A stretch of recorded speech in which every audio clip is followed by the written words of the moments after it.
Good evening friends. आज की update कुछ इस प्रकार से। आज हम बात करेंगे अमेरिका की ईरान नीति को लेकर गुस्सा बढ़ता ही जा रहा है। डोनाल्ड ट्रंप जिस तरह से ईरान को लेकर हर दिन अपनी नीतियों में बदलाव कर रहे हैं, अमेरिका के खाड़ी के सहयोगी देश भड़क उठे हैं। इनमें सऊदी अरब, यूएई, कतर, कुवैत और बहरीन शामिल हैं। इन देशों को अब डर सता रहा है कि अमेरिका के राष्ट्रपति राजनयिक माध्यम से ईरान के साथ शांति को सुनिश्चित नहीं करा पाएंगे।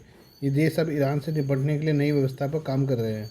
इन देशों का कहना है कि ट्रंप ने ईरान युद्ध को शुरू किया, अब उन्हें उसकी कीमत चुकानी पड़ रही है। खाड़ी देशों का यह गुस्सा इस समय पर बढ़ रहा है जब हॉर्मुज़ स्ट्रेट बंद है और खाड़ी देश तेल से लेकर गैस तक नहीं बेच पा रहे हैं। खाने के सामान की भी बड़ी किल्लत हो गई है। वाशिंगटन पोस्ट की रिपोर्ट के मुताबिक अमेरिकी और अरब अधिकारियों ने खाड़ी देशों में बढ़ते गुस्से की जानकारी दी है।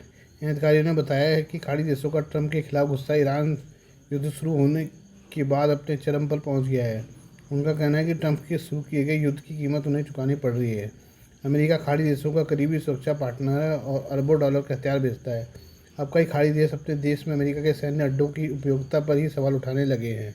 खाड़ी देश अब नई व्यवस्था के विकल्प तलाशने लगे हैं। एक यूरोपीय अधिकारी ने कहा कि हाल ही में सऊदी अरब, तुर्की और पाकिस्तान के बीच मक्का रक्षा समझौते पर हुआ हस्ताक्षर अमेरिका को संदेश है। खाड़ी के कुछ देश अब अपनी सुरक्षा और रक्षा पार्टनरशिप में विविधता लाना चाहते हैं।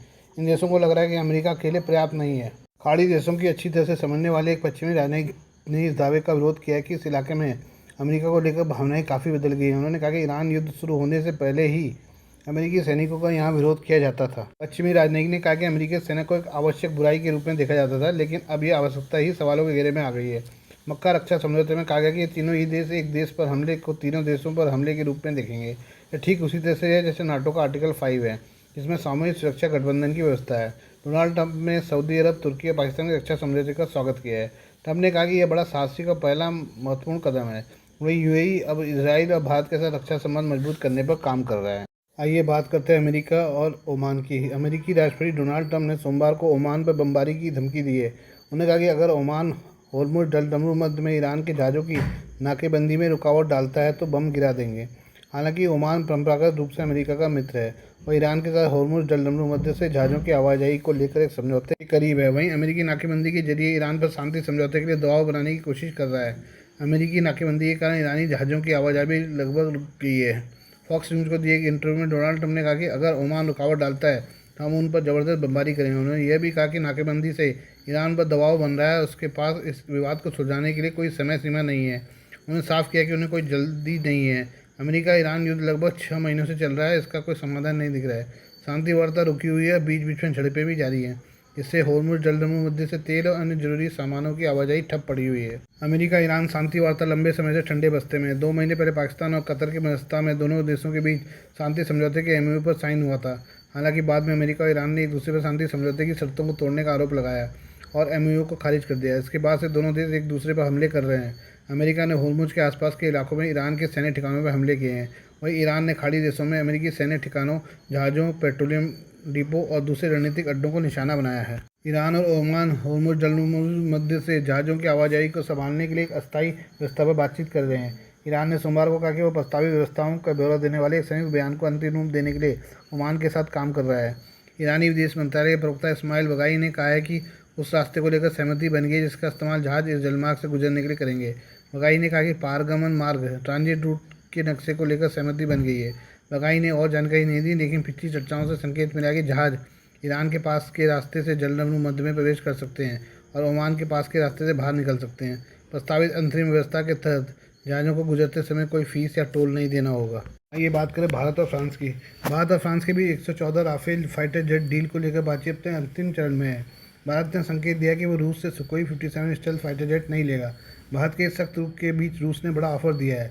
रूस ने कहा कि वो भारत को बहुत तेज़ी से 8 से 10 सुखोई 57 फाइटर जेट देने के लिए तैयार है। रूस का यह ऑफर इस समय आया है जब भारत अपने स्वदेशी 5वीं पीढ़ी के फाइटर जेट पर पूरा फोकस कर रहा है। भारत इस समय चीन और पाकिस्तान दोनों के खतरे से जूझ रहा है।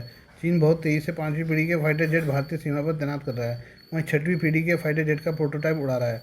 रूस ने यह भी कहा कि वह सुखोई 57 स्टेल्थ फाइटर जेट के साथ घातक लंबी दूरी की मिसाइलें देने के लिए तैयार है। ईटी नाउ की रिपोर्ट के मुताबिक रूस भारत को R-77 मिसाइल का लंबी दूरी तक मार करने वाला वर्जन देने को तैयार है। यह beyond visual range air to air missile है। उच्च पदस्थ सूत्रों का कहना है कि रूस के इस ऑफर में 8-10 सुखोई 57 फाइटर जेट बहुत तेज़ी से सप्लाई करने का संदेश है।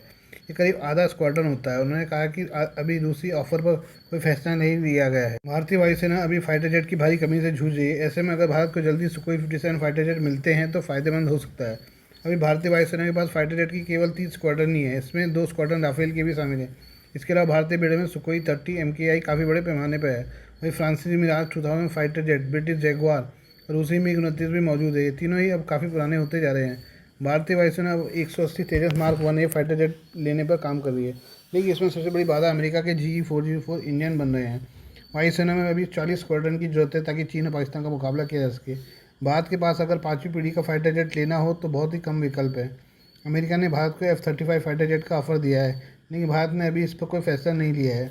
तुर्की और दक्षिण कोरिया के भी फाइटर जेट हैं, लेकिन भारत उससे नहीं ले रहा है। नहीं, अगर राफेल की बात करें तो केवल 4.5 जनरेशन का फाइटर जेट है। तेजस मार्क 1 ए को भी 4.5 पीढ़ी का बनाया जाना है। एक्सपर्ट का कहना है कि beyond vision range air to air missile हवाई युद्ध के लिए बेहद अहम होती है। ऑपरेशन सिंदूर के दौरान इन मिसाइलों ने कमाल दिखाया था। अगर सुखोई 57 R-77 मिसाइल के साथ आता है तो इसकी मारक क्षमता 200 किलोमीटर तक होगी। इसका भारतीय वायुसेना को काफ़ी फायदा हो सकता है।